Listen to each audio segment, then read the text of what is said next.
a difference between the Israelites, the Edomites, the Moabites, the Hamites, and so forth. All right?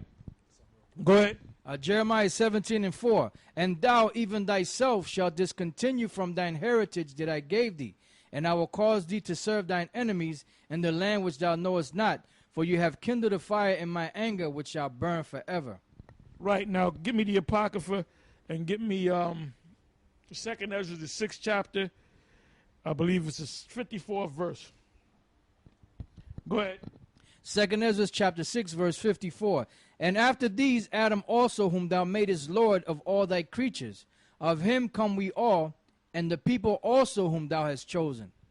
All this have I spoken before thee, O Lord. Yeah, the people also whom the Lord have chosen.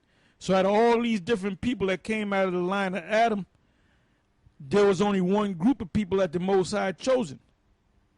So who's going to be in the kingdom?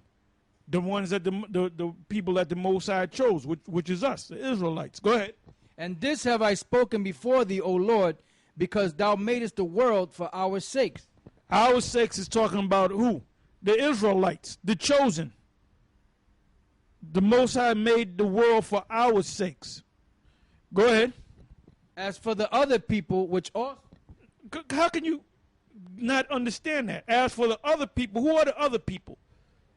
The Edomites, the Moabites, the Ammonites, the Hamites, the Japhites, the Elamites, right? The Ishmaelites, and all the other nations. Go ahead. As for the other people which also come of Adam, thou hast said that they are nothing, but be like unto spittle, and hast likened the abundance of them unto a drop that falleth from a vessel. And now, O Lord, behold, these heathen, which have ever been reputed as nothing, have begun to be lords over us, and to devour us. But we thy people, whom thou hast called thy firstborn, thy only begotten, and thy fervent lover, are given into their hands. If the world now be made for our sakes, why do we not possess an inheritance with the world? How long shall this endure? That's right. That's right. Go ahead. Back in Genesis chapter 4, verse 22. And the Lord power said, Behold, the man is become as one of us, to know good and evil. And now, lest he put forth his hand, and take also of the tree of life, and eat, and live forever. Therefore the Lord power sent him forth from the Garden of Eden, to till the ground from whence he was taken. So he drove out the man, and he placed at the east of the Garden of Eden cherubims, and a flaming sword which turned every way to keep the way of the tree of life. Yeah, when you look up the word cherubims, as a matter of fact, look it up.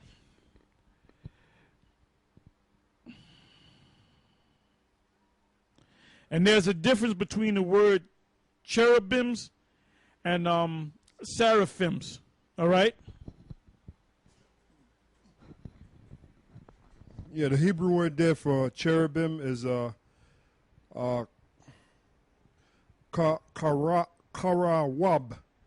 karawab, which means cherub, cherubim, an angelic being, as guardians of Eden, as flanking God's throne, as an image from hovering over the ark of the covenant, as the chariot. They have Jehovah, but you know his name is Yahweh. Cherubim, in the theology of the Hebrews, a being of a sublime and celestial nature, in figure compounded of that of a man, an ox, a lion, and an eagle. That's pretty much it. Yeah, so it's a mighty one, a mighty angel. Go ahead. Genesis 4:1. And Adam knew Eve his wife, and she conceived and bare Cain, and said, I have gotten a man from the Lord. And she again bare his brother Abel, and Abel was a keeper of the sheep, but Cain was a tiller of the ground. Yeah, now, one thing that is important is that you look up these words. And a good tool to use is you got the blue letter. But like I said, the blue letter is a good tool to use, but it goes off at times. So sometimes you have to go to the Ben Yehudi. Sometimes you have to go to the different Bible dictionaries, and you have to kind of filter it out through the spirit, through your spiritual filter, which the Most High is working with you. It tells you in Revelation, I believe it's the 3rd chapter, and 19 verse on down, it says how the Most High going to sup with us. So it's the Most High, Yahweh Shai, the Spirit of Yahweh Shai, and the Most High that come to you, Yahweh Shai come to you in the Spirit and guide you to get these understandings as well. And the Most High set us up to bring you this understanding too. All right? Read that again. Right. It says, Genesis 4:1. And Adam knew Eve his wife, and she conceived and bare Cain, and said, I have gotten a man from the Lord. Now, when you look up that word Cain, it means like a dagger, the head of a spear, something that sticks you and kill you, thrusts you and kill you. Go ahead.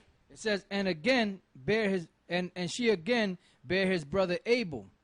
And Abel was a keeper of the sheep, but Cain was a tiller of the ground. And Abel, when you look that up, they'll give you a couple of different definitions.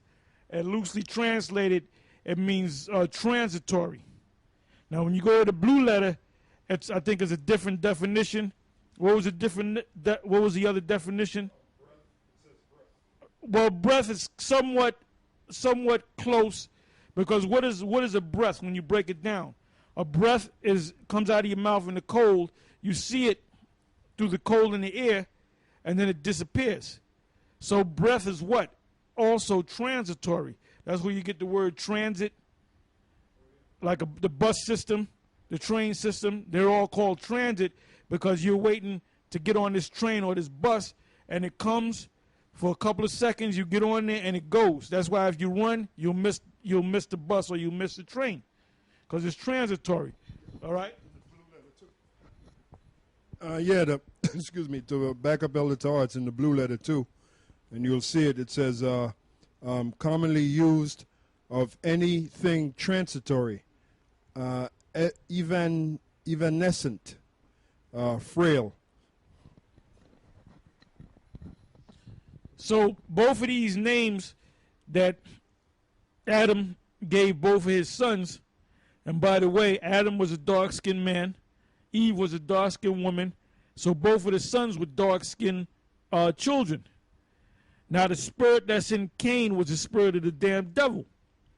So when Cain came back, or his line came back, because his line was killed during the flood, his spirit came back in the form of Esau. But when he came back as Esau, the mark was already on him. When he was born as Cain, he was a dark man. He looked just like his parents and his brother. And he looked like everybody else on the planet at that time, because all people were dark. Not like this bullshit that they teach you in the Mormons. You got these idiots in the Mormons. Speak for a minute while I get this. Yeah, so the bottom line is, that them Mormons, the reason why they put this stuff that they put in that crap that they call the Book of Mormons is because they're trying to say that the Israelites are white, that the Most High is white, that Yahweh Shai is a white man, which is all a bunch of lies. That's why when you see certain maps that they set up, there's certain maps that they have that they'll say that there was Hebrew found here and all these other relics of Israel, but they'll say that Kukulkan was a white god and all this other crap. And the reason why